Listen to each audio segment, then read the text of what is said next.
período conhecido como União Ibérica, que ocorreu entre 1580 e 1640, na verdade foi a união da coroa portuguesa à coroa espanhola. Isso veio ocorrer porque a coroa portuguesa ela era governada por um rei chamado Dom Sebastião, que era da linhagem dos Avis. E Dom Sebastião não tinha herdeiros. E em uma guerra travada contra os mouros no Marrocos, ele acabou desaparecendo, deixando o trono português sem ninguém. A pessoa mais próxima de Dom Sebastião era o seu tio-avô, o cardeal Dom Henrique, que era também da linhagem dos Avis. Acontece que em 1580, quando Dom Henrique iria assumir o trono, ele acabou falecendo e ele, como não havia nenhum herdeiro, acabou deixando o trono vazio. Nesse período conturbado, Portugal acabou ficando sem um rei, sem um monarca. E disputas internas dentro da própria nobreza, ou aqueles que alegavam fazer a sucessão da linhagem dos Avis, acabou então tendo uma grande surpresa.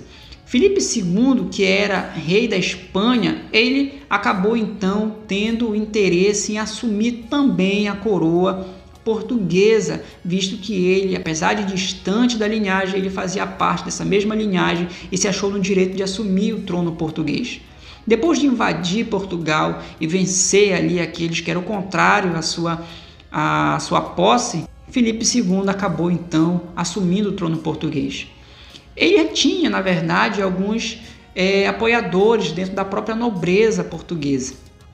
E para evitar de rebeliões e de conflitos dentro de Portugal, ele passou então a deixar a administração portuguesa para os próprios portugueses, bem como as suas colônias seriam administradas pelos próprios portugueses. Entre essas modificações, entre essas transformações que vão ocorrer, estão aí os processos judiciais, e também a forma, a organização como Portugal e também as suas colônias elas eram administradas. Isso vai ocorrer justamente porque houve uma alteração, uma adaptação na forma de governar, isso iniciada a partir ali do governo de Filipe II, que também era o rei da Espanha.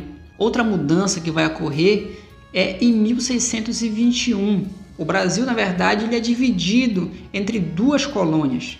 O estado do Brasil e agora também a parte amazônica, Grão-Pará, que vai fazer parte, na verdade, agora do estado do Maranhão, juntamente com o Ceará, com sede em São Luís. Então, para você que não sabe, a partir de 1616, Santa Maria de Belém do Grão-Pará, hoje conhecida como Belém, capital do estado do Pará, ela vai fazer parte, ela é fundada por um grupo de soldados, que vão ali expulsar os estrangeiros, que já tinham inclusive alguns fortes instalados, uma espécie de comércio de contrabando, que tiravam produtos da Amazônia e mesmo que poderiam fazer rotas de conflitos, de invasões às colônias, às propriedades ali, às plantações que eram dos portugueses, agora sob domínio também espanhol. Isso aconteceu a partir de 1621, essa modificação, essa separação de duas colônias no que hoje nós conhecemos como Brasil. Bem, entre as consequências que essa chamada União Ibérica ela vai trazer é justamente essa mudança, essa relação em que tinha Portugal com a Holanda, com os holandeses. Na verdade, a coroa portuguesa ela mantinha ali uma relação amistosa, uma relação comercial com os holandeses, principalmente porque os chamados engenhos de cana-de-açúcar, aqueles grandes projetos, digamos assim, de engenharia, para se instalar um engenho de açúcar, ele era projetado, ele era feito por holandeses, por engenheiros holandeses.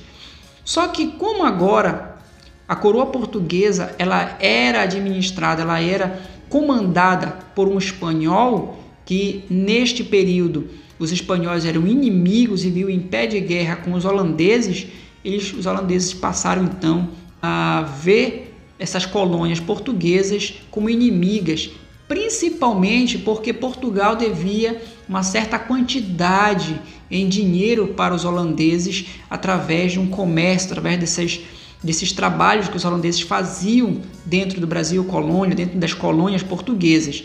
E como os espanhóis eles eram inimigos dos holandeses, o rei Filipe II ele passa então a proibir esses pagamentos, a não mais pagar essas quantias para os holandeses, o que vai levar a essas invasões dentro do Brasil. Vale ressaltar que essas invasões holandesas às colônias portuguesas, elas não vão ocorrer somente no Brasil. Na África, em 1595, muitas colônias portuguesas elas passaram a sofrer invasões partidas dos holandeses, e com isso nascia a Companhia Holandesa das Índias Ocidentais.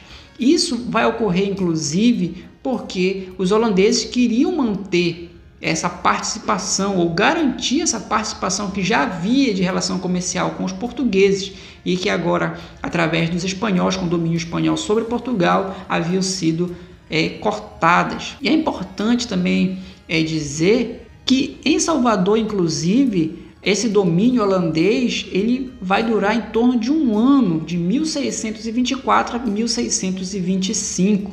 É nesse período, inclusive, em 1630, que os holandeses eles vão invadir ali aquela costa do Nordeste, né? Um domínio que vai durar 24 anos, mesmo após ali o fim do chamado União Ibérica, esse domínio holandês ele ainda vai permanecer até que os portugueses expulsem os holandeses ali de Pernambuco e de grande parte do Nordeste. Bem, na verdade, essa relação, essa união das duas coroas portuguesa e espanhola, ela na verdade vai trazer também, fazer com que venha se configurar uma nova, vou colocar assim, uma nova fronteira para a colônia ou para o chamado Estado do Brasil. Isso porque, se você prestar atenção nos mapas que vai de 1500, que vão ali sofrer uma alteração em 1750, você vai verificar que é justamente no período da União Ibérica que grande parte dos domínios portugueses eles vão estar crescendo, porque as tropas, tanto portuguesas e espanholas, que vão estar entrando em solo cada vez mais distante daquilo que era antigamente domínio tanto português quanto espanhol, vai fazer com que quando houvesse essa partilha, essa divisão dentro ali das riquezas, das propriedades das duas coroas, ninguém mais soubesse o que de fato era de quem, fazendo com que o Brasil ele viesse ali a crescer territorialmente. Gente, essa é uma parte do vídeo, estou encerrando por aqui para não ficar muito longo e também nem muito chato. Prometo que na próxima eu trago mais e mais explicações sobre o chamado período da União Ibérica. Desde já, muito obrigado para todos vocês. Tchau e até logo.